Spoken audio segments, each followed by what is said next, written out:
Hi guys, welcome to my vlog. Welcome to YouTube channel guys. Yan guys, ginagawa ko na yung pintuan ng CR. Ayan. Bali,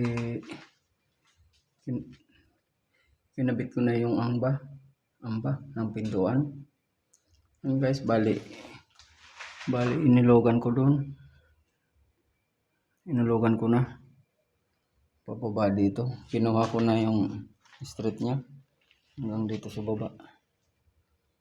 Bali yung taas ng amba niya 2 meter. Yan, kinabit ko na. Bali pala pag binili ng amba guys, may kasama na siyang pintuan. Yan ang pintuan. Bali yung amba niya aluminum. Ito aluminum to. Itong amba. Sa dasit na to, may kasama na siyang bisagra niya.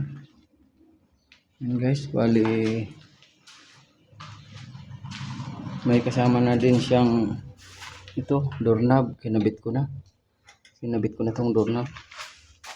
Yan guys, yan, bali kinabit ko na tong doorknob. May doorknob na siya. Lahat to guys aluminum yan. Bali ibang klase din yung doorknob niya. Yan, may lock dyan. Ibang klase din yung doorknob. Yan guys, ibang klase din yung doorknob. Yan na. Kakabit ko na yan dito sa may CR. Yan, bali plasteringan ko na muna yan lahat. Plastering na muna ako. Bali kinabit ko na yan kanina. Yun sa likod, magpa-plastering pa ako dun sa likod. Yan na guys. Yan.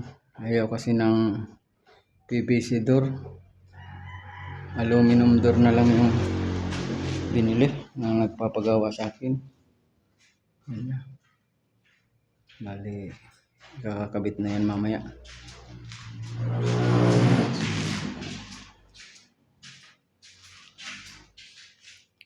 Sa dasit na yan, kaya kasama na yung amba sa pintuan. Lahat aluminum. Kompleto na. May doorknob na. May bisagra. Lahat. May amba.